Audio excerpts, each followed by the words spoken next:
Chers Français, chères Françaises, mes chers compatriotes de Corse et des Outre-mer, mes chers amis et collègues souverainistes. En tant que présidente des souverainistes, je tiens à vous féliciter toutes et tous pour votre manifestation massive contre la réforme des retraites ce jeudi 23 mars 2023.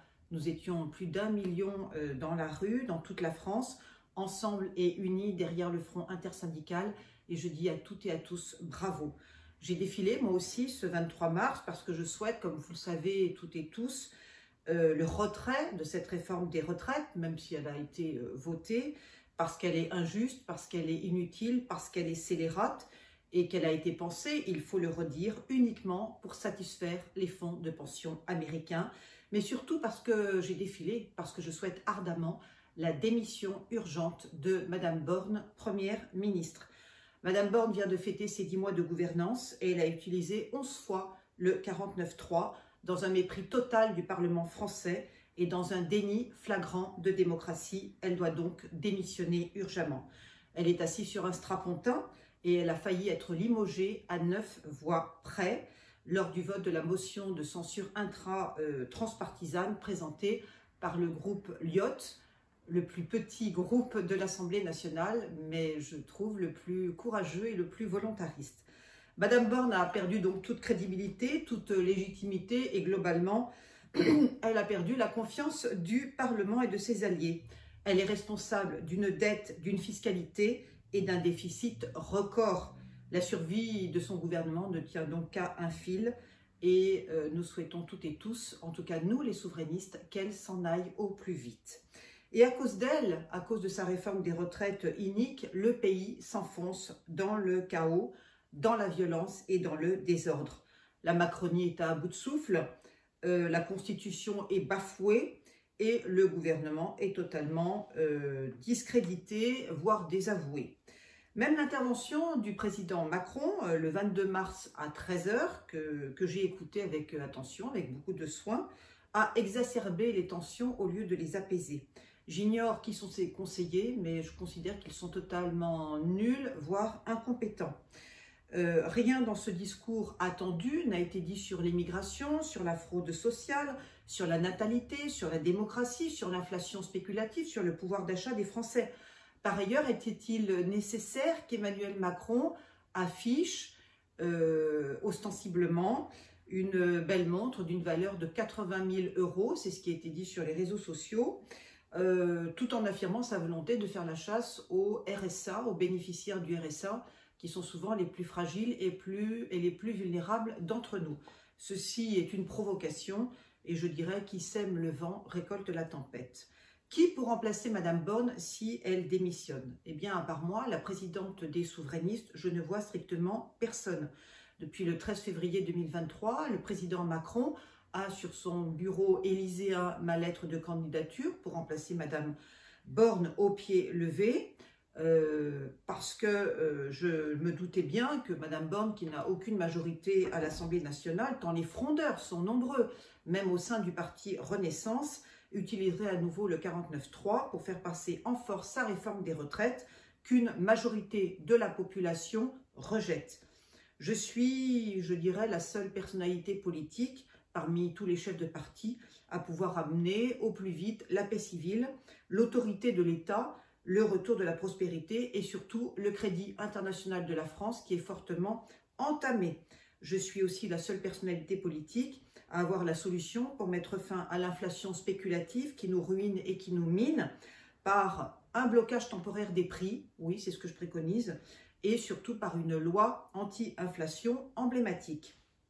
Le niveau d'impopularité de Madame Borne est maximal, sa raideur, son intransigeance, son cynisme, sa technocratie sont unanimement rejetés par les Français et les Françaises.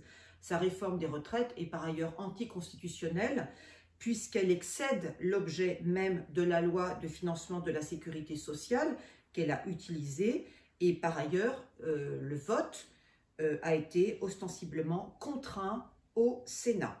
Si je suis nommée Première ministre et chef du gouvernement, je serai donc respectueuse, contrairement à elle, de la démocratie parlementaire, de la démocratie sociale et de la démocratie populaire.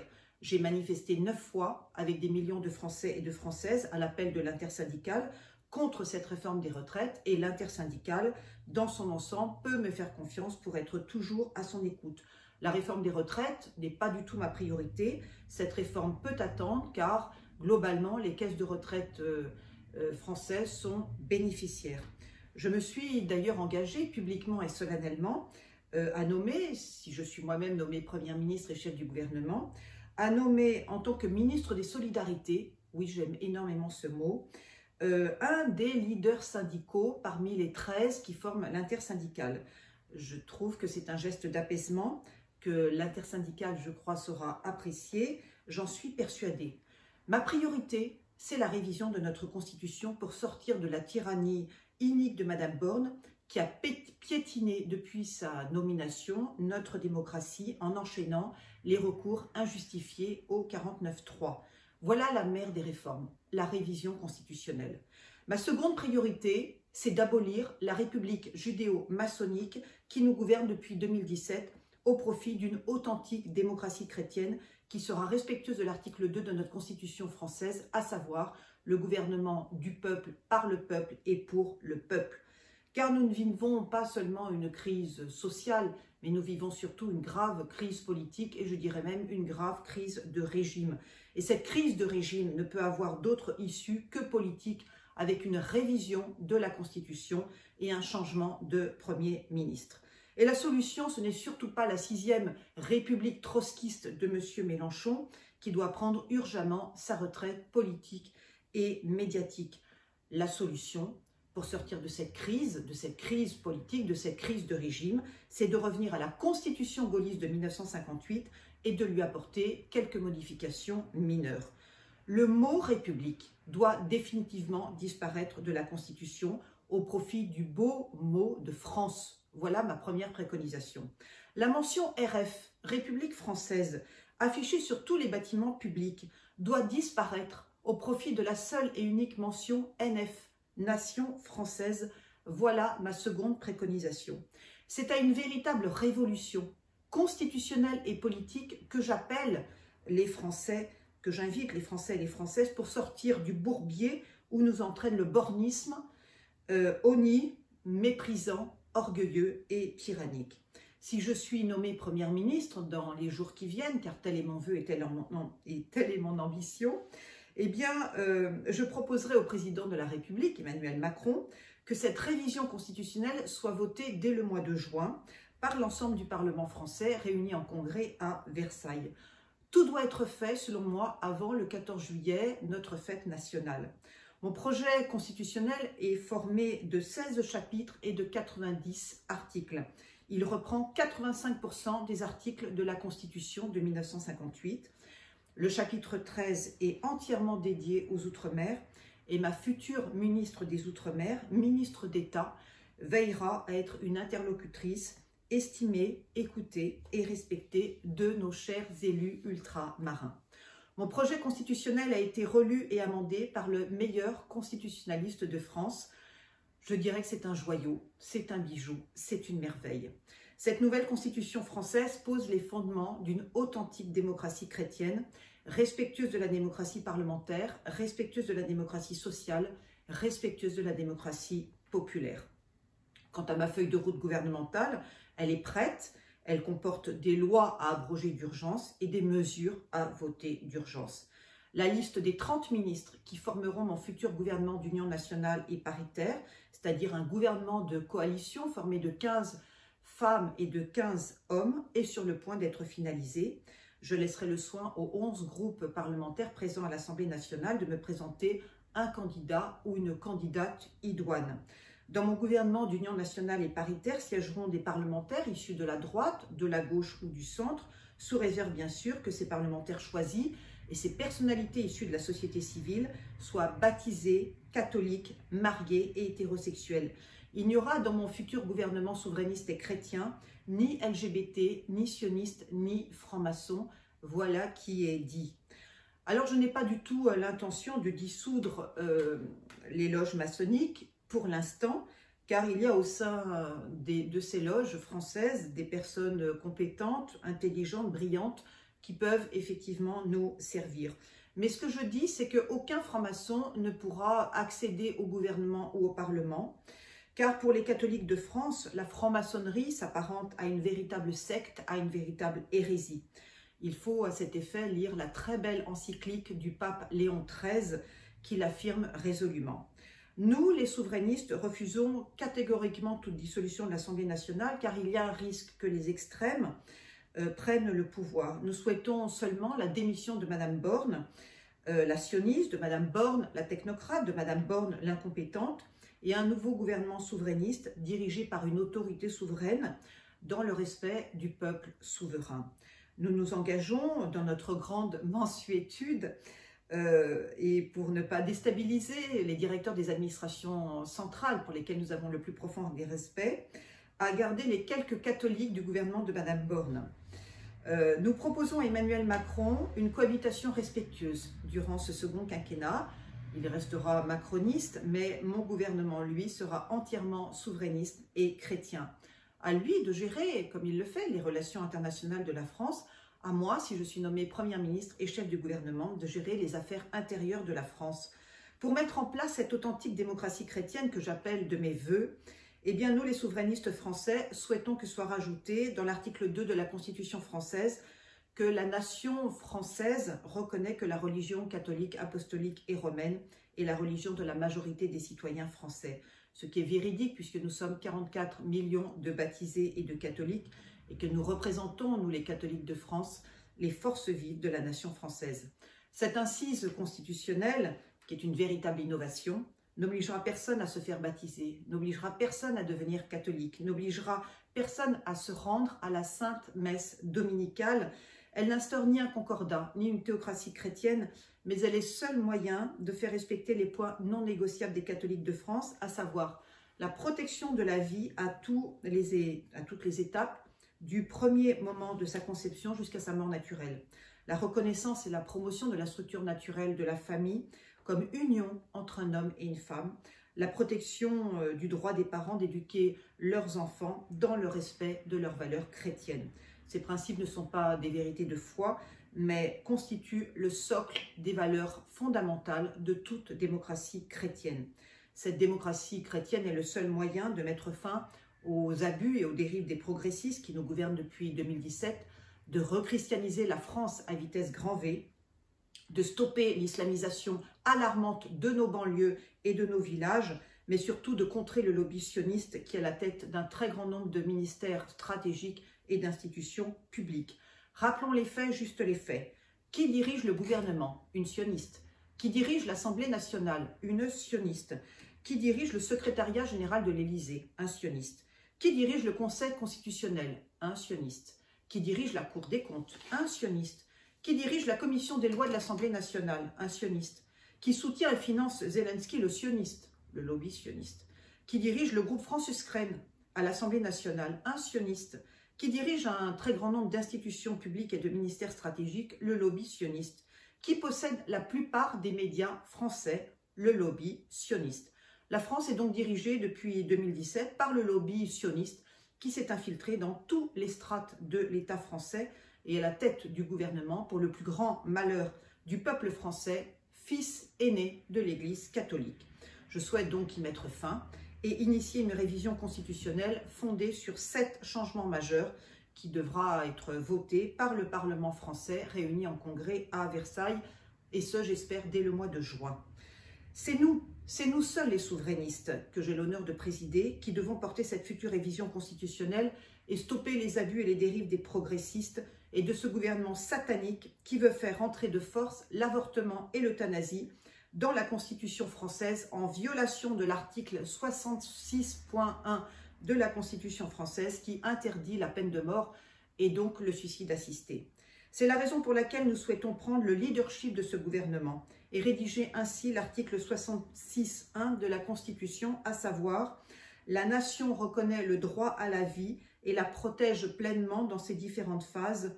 Nul ne peut être condamné à la peine de mort et au suicide assisté. La clause de conscience est protégée par la Constitution. » Nous souhaitons, deuxièmement, que soit rajouté le mot composé « démocratie chrétienne » à l'article 4 de la Constitution française, C'est le seul moyen de stopper l'inflation de partis politiques infiltrés par le lobby sioniste ou le lobby islamique. Et je nommerai, si je suis nommée première ministre et chef du gouvernement, un ministre des Affaires religieuses, là aussi c'est une innovation, afin de bouter tous les islamistes hors de France. Nous souhaitons troisièmement que soit notifié à l'article 3 de la Constitution française que seuls sont électeurs et éligibles, dans les conditions déterminées par la loi, tous les nationaux majeurs des deux sexes jouissant de leurs droits civils et politiques. Seul moyen de stopper le vote des étrangers et l'infiltration de binationaux parmi nos élus et parmi nos parlementaires, qui sont pour la plupart des agents doubles. Le corps électoral français doit être débarrassé des islamo-gauchistes au plus vite et avant les élections européennes de 2024. De même, la loi du 26 juin 1972, qui autorise aux étrangers le droit de vote et d'éligibilité aux élections du délégué du personnel et des comités d'entreprise, doit être totalement abrogée. Quant à la 5e colonne islamiste qui gangrène nos services publics, elle sera entièrement démantelée dès que nous arriverons au gouvernement. Nous souhaitons quatrièmement que soit supprimé l'article 55.3 de la Constitution française relatif au droit d'asile, qui était d'ailleurs absent de la Constitution gaulliste de 1958, car le général de Gaulle était totalement opposé à l'immigration, et en particulier à l'immigration islamique, et qui est à l'origine de la submersion migratoire et du grand remplacement.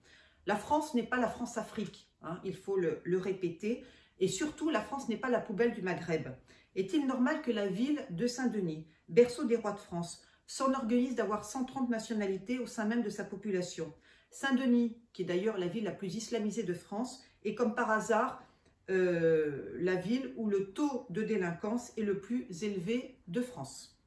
Quant à Marseille, ma très chère ville natale, oui, je suis marseillaise et fière de l'être. Elle n'a jamais eu vocation à devenir la banlieue attitrée d'Alger, de Tunis ou de Rabat. Marseille, et je suis de ce point de vue un peu chauvine, est certainement la plus belle ville de France, mais sa population, totalement cosmopolite, majoritairement islamisée, l'a totalement dénaturée. Beaucoup d'églises catholiques sont à l'abandon, en piteux état, alors que le maire de Marseille, que je salue une nouvelle fois, dispose d'un budget considérable qui doit être dédié prioritairement aux restaurations culturelles, cultuelles et patrimoniales. Et mon futur ou ma future ministre de la Culture et du Patrimoine y veillera personnellement. J'invite dès à présent tous les arabo-musulmans exilés à Marseille, ma très chère ville natale, à quitter la cité phocéenne et à se retourner chez eux, en terre d'islam, sur la terre de leurs ancêtres, de l'autre côté de la mer Méditerranée, par avion ou par bateau. Ils n'ont strictement rien à faire en France, terre chrétienne et fille aînée de l'Église catholique depuis 2000 ans. Le droit chrétien ne peut absolument pas concorder avec le droit coranique. La loi et le vêtement islamique sont totalement incompatibles avec nos codes de civilité, nos codes de courtoisie, nos codes d'élégance, vestimentaire en particulier, et nos traditions françaises en matière d'égalité entre les hommes et les femmes. Qu'ils s'en aillent toutes et tous. Merci. Nous souhaitons par ailleurs, et c'est notre 5e point, que soit précisé à l'article 55 que les traités internationaux ou accords européens ont une autorité inférieure à la Constitution française et aux lois nationales. Seul moyen de reconquérir entièrement notre souveraineté juridique et à ne plus nous soumettre à l'ONU en matière migratoire et à l'Europe de Madame von der Leyen, présidente de la Commission européenne. Cette Europe de la guerre, cette Europe de la diversité, cette Europe de l'inclusion, cette Europe du LGBTisme, cette Europe islamophile, cette Europe de l'écologisme radical et de l'obsession vaccinale n'est pas notre Europe à nous, les souverainistes. Nous, les souverainistes français, nous défendons une Europe de la paix, une Europe de la prospérité, une Europe de la préférence communautaire, une Europe de la chrétienté et souhaitons mettre fin aux sanctions stupides, iniques, injustifiées contre la sainte et grande Russie. Nous souhaitons en outre, et c'est notre 6e point, que soit créé dans l'article 3 un alinéa 5 dédié à la protection de l'enfance et de l'adolescence qui précisera que toute personne est mineure jusqu'à ses 18 ans accomplis. Cette incise constitutionnelle a pour but de mettre fin définitivement au crime de la pédophilie, au crime de l'inceste, au crime de la corruption des mineurs via la banalisation de la pornographie qui sera interdite en France. Oui, c'est un défi majeur, mais moi je crois beaucoup au volontarisme politique et tout est possible. Les amateurs de pornographie peuvent s'exiler aux États-Unis ou ailleurs, nous ne les retenons pas. Nous saurons défendre, si nous arrivons au gouvernement, cet âge de 18 ans comme norme internationale de la majorité, et en particulier de la majorité pénale, de la majorité sexuelle, de la majorité du consentement sexuel et de la majorité matrimoniale. Car il est urgent désormais de mettre fin à l'emprisonnement, à l'enrôlement militaire, à la sexualisation, au mariage des mineurs qui sévissent dans tant de pays. Les enfants du monde entier doivent être protégés du poison de la pornographie. Les enfants du monde entier doivent être écartés de toute sexualité. Ils doivent savoir que le mariage est réservé aux adultes et non aux enfants, et que la sexualité est un acte d'amour et non un acte de débauche. Et j'invite tous les parents français à éloigner au plus vite leurs enfants, leurs adolescents des réseaux sociaux qui ont pour but de les abêtir, de les crétiniser, voire de les débaucher. Qu'ils sachent, qu'ils veillent les parents français à l'instruction morale et intellectuelle de leurs enfants, et qu'ils veillent aussi à protéger leur cerveau, leur âme des influences nocives, car c'est une affaire extrêmement sérieuse et cela participe à une bonne éducation. Je tiens à informer que les parents français que je mettrai fin dès ma nomination, si je suis nommée Première ministre et chef du gouvernement, car tel est mon vœu et telle est mon ambition, je mettrai fin au SNU, c'est-à-dire au Service National Universel, qui a pour but de militariser les adolescents et qui coûte chaque année 1 milliard d'euros aux finances publiques. C'est aux parents d'enseigner à leurs enfants le patriotisme, le sens du patriotisme, la Marseillaise, l'amour de notre drapeau bleu, blanc, rouge, et non à l'État. Enfin, nous souhaitons, et c'est notre 7e point, qu'un article 90 conclusif soit créé dans la Constitution française. Ce sera le dernier article qui stipulera que la forme démocratique de la nation ne peut faire l'objet d'une révision, afin d'empêcher tout absolutisme monarchique et toute tyrannie gouvernementale telle que nous la connaissons depuis 2020, depuis la date du premier confinement. Je tiens à rappeler solennellement que je suis souverainiste et non monarchiste, et que la Déclaration des droits de l'homme et du citoyen du 26 août 1789 continuera de faire partie du bloc constitutionnel français. Chers Français et chères Françaises, le pouvoir gouvernemental est notre portée. Le souverainisme chrétien, pacifique, démocratique, éthique et patriotique que je défends et que je promeus est la seule et unique alternative au progressisme mortifère, tyrannique, matérialiste, cupide, belliqueux, libertaire et résolument LGBTiste qui nous gouverne depuis 2017. Pas besoin de dissolution de l'Assemblée nationale pour que je puisse gouverner, car il y a urgence. Nous ferons avec les députés et les sénateurs en place, que je connais bien, j'en connais beaucoup, et je sais que nombreux sont démocrates, dont nombreux sont catholiques, nombreux sont souverainistes. Avec une dette publique de 3 000 milliards d'euros, un déficit commercial de 164 milliards d'euros, 6 millions de chômeurs, 7 millions d'immigrés, 1 million de clandestins, des dépenses publiques qui atteignent 57% du PIB, une inflation galopante, un État de plus en plus obèse, centralisé, technocratique, l'économie française décline de jour en jour, malgré la réussite spectaculaire de nombreuses start-up et licornes que je salue. La France est désormais reléguée sur le plan économique au 7e rang alors qu'elle était 4e en l'an 2000. Le socialisme et le progressisme, par leur politique et leur propagande infâme, ont enrichi les plus riches, appauvri les plus pauvres, déstabilisé les classes moyennes, désindustrialisé nos territoires, criminalisé nos banlieues et déchristianisé la France par leur athéisme mortifère et leur relativisme moral. Il est urgent de rompre avec ce gauchisme mortifère et d'avoir une nouvelle première ministre, une nouvelle constitution, un nouveau gouvernement et surtout cette nouvelle constitution qui sera juste, qui sera éthique et qui sera respectueuse du peuple souverain, le peuple français. Nous exigeons donc la démission immédiate de Madame Borne et de son gouvernement incompétent, pervers, tyrannique, méprisant, orgueilleux, menteur, grossier, LGBTisé et antisocial pour mettre fin à cette époque cauchemardesque qui conduit la France au déclassement, à la paupérisation, à la fronde sociale, voire à la guerre contre la sainte et grande Russie, ce que nous refusons totalement. Les 115 000 Ukrainiens et Ukrainiennes que nous avons accueillis généreusement pour un coût global de 634 millions d'euros, merci à vous, chers contribuables français, doivent repartir dans leur pays dès le conflit terminé. Quant aux 660 millions d'euros de matériel militaire donnés à M. Zelensky, eh bien, ils devront être remboursés intégralement par l'Ukraine dès le conflit terminé.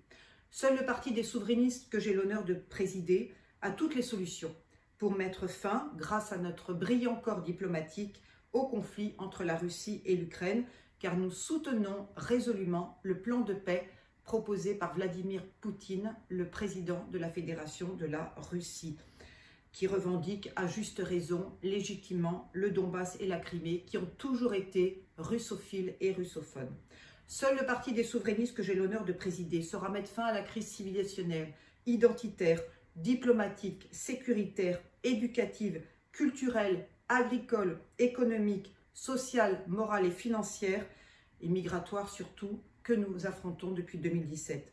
Seul le parti des souverainistes que j'ai l'honneur de présider eh bien, souhaite que l'État se concentre sur ses 7 missions régaliennes, à savoir la défense, la justice, la police, la diplomatie, la santé, l'éducation et la culture.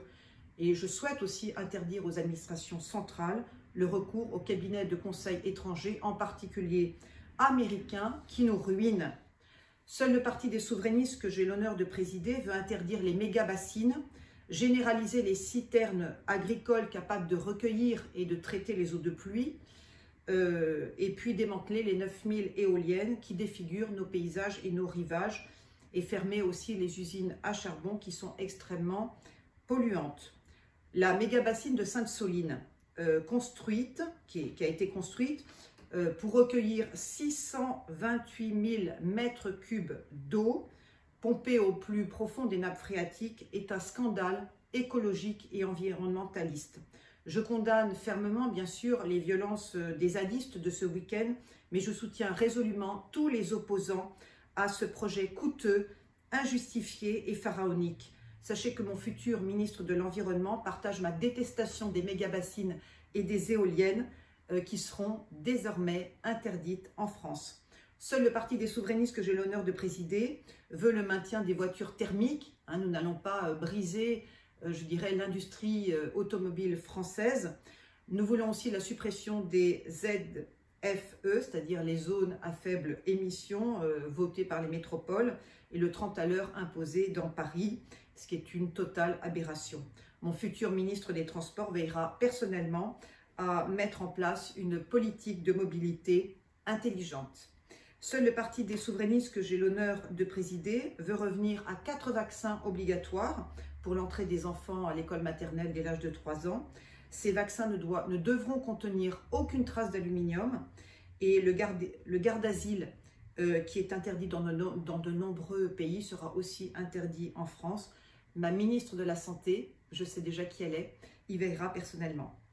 Seul le parti des souverainistes que j'ai l'honneur de présider veut mettre fin à la théorie du genre, à l'écriture inclusive, à la méthode globale, à l'éducation obligatoire à la sexualité, qui n'est qu'une éducation à la luxure et à la débauche, à la loi sur le mariage homosexuel, à la loi sur la PMA sans père, à la désinstruction nationale, et renouer avec l'excellence scolaire, artistique, culturelle et industrielle qui fonde, je dirais, l'ADN du génie français.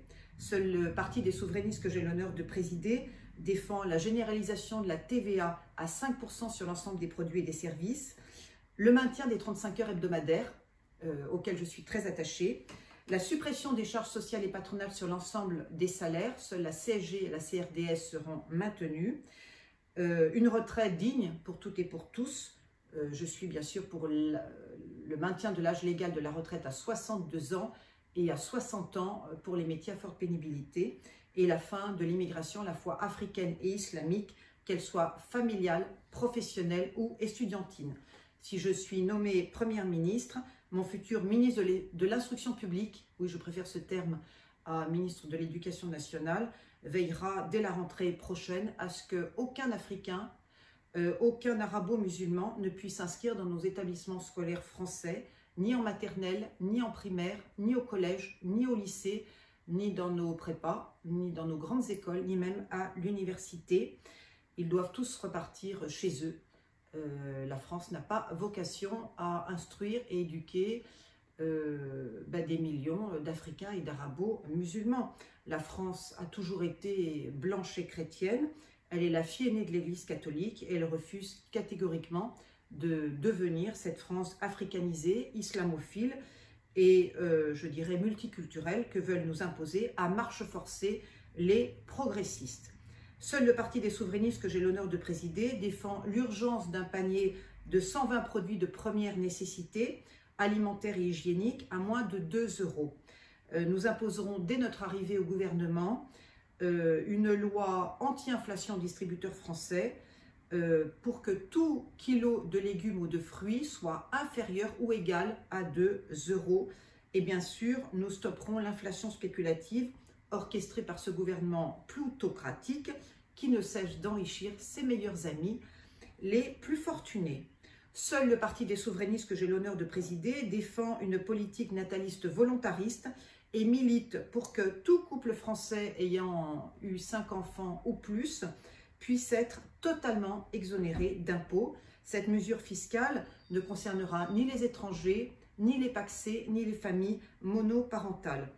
La préférence nationale, si je suis nommée Première ministre, s'appliquera demain sur l'ensemble des revenus sociaux, des prestations sociales, des logements sociaux, des allocations chômage et des pensions de retraite. C'est une économie annuelle de 100 milliards d'euros que j'apporte par mon volontarisme aux finances publiques. Seul le Parti des souverainistes que j'ai l'honneur de présider défend une amnistie fiscale pour les 3 millions d'exilés fiscaux français dont nous souhaitons ardemment le retour en France, leur pays natal. Ils doivent s'engager, bien sûr, dès leur retour, à investir une petite part de leur fortune dans la restauration de nos châteaux et de nos chères églises catholiques. Voilà uniquement ce que je leur demande. Seul le Parti des souverainistes que j'ai l'honneur de présider réclame la déchéance de la nationalité française pour Madame Hidalgo, maire de Paris, qui a gardé d'ailleurs son passeport espagnol, et en raison de la gravité de ses fautes de gestion et de son laxisme social. Je demande aussi, je souhaite ardemment la mise sous tutelle de Paris, qui n'est pas seulement la ville des Parisiens, mais la capitale de la France, qui est devenue depuis quelques semaines une décharge à ciel ouvert, avec 10 000 tonnes de poubelles et de déchets alimentaires qui n'ont pas été ramassés par la ville. Il nous faut organiser les Jeux Olympiques de 2024 avec sérénité et c'est un immense défi pour mon ou ma future ministre des Sports. Moi, je défends bien sûr la constitutionnalisation du droit de grève. Le droit de grève n'est pas aujourd'hui dans la Constitution française, il faut que les Français et les Françaises le sachent. Mais ce droit de grève ne doit pas empêcher la libre circulation des biens et des personnes. Et la mise sous tutelle de Paris, que je souhaite mettre en place, amènera donc le préfet de Paris à gérer la capitale et à régler les affaires les plus urgentes de la ville en étroite concertation avec les 20 maires des arrondissements de Paris. Le suivi de la restauration de Notre-Dame de Paris, victime, il faut le rappeler, d'un incendie criminel le 15 avril 2019, et la transformation de l'Hôtel-Dieu en musée de la chrétienté et en lieu de formation des séminaristes feront aussi partie de ces priorités. Quant à la flèche maçonnique de Viollet-le-Duc, rajoutée au XIXe siècle, et ce contre l'avis de l'épiscopat français, elle doit être supprimée définitivement de la cathédrale de Notre-Dame de Paris. En tant que présidente des souverainistes, sachez que je suis prête donc à gouverner notre cher et vieux pays que j'aime de tout mon cœur. Et généralement, je dirais, le succès d'une démarche politique repose sur 3 piliers. Un programme, une doctrine, une incarnation. Eh bien, j'ai le plaisir d'annoncer que le souverainisme possède les trois. Quant à moi, je viens avec donc un projet constitutionnel abouti, une liste de 30 ministres ultra compétents, une feuille de route gouvernementale et une garde rapprochée de 7 conseillers, mes plus fidèles et mes plus loyaux soutiens. J'apporte aussi mon énergie, ma détermination, mon volontarisme, mon éthique et ma droiture. Ma seule ambition, je le redis, c'est de ramener l'ordre, c'est de ramener la paix civile, c'est de ramener la justice sociale, c'est de ramener l'autorité de l'État et surtout la crédibilité de la France qui est largement entamée sur la scène internationale tant les scènes de violence se sont multipliées ces derniers jours. Le gouvernement de Mme Borne, qui est totalement borgne, est entièrement responsable de la dégradation du climat social et politique. Mme Borne en porte entièrement la responsabilité et je lui demande personnellement et solennellement de démissionner au plus vite. Elle n'est pas à la hauteur de la situation, elle n'est pas à la hauteur de la France et j'ai le regret de lui dire que sa religion, que ses mœurs, que sa LGBT folie et philie sont totalement incompatibles, je dirais, avec nos mœurs françaises et nos convictions chrétiennes. Son projet de constitutionnalisation de l'avortement et de l'euthanasie sont une ligne rouge pour nous tous, les 44 millions de baptisés et de catholiques qui sommes, je le lui rappelle, les forces vives de la nation française. Prions donc ardemment, toutes et tous, à quelques jours de Pâques, pour que Emmanuel Macron, président de la République, lise ma lettre de candidature avec toute l'attention requise et qu'il m'accorde son entière confiance pour, je dirais, relever notre beau pays du déclin, du chaos, de la crise sociale, de la crise politique, de la paupérisation et de la dette publique qui l'accable. Vive la démocratie, vive le peuple souverain, vive la France souveraine et chrétienne.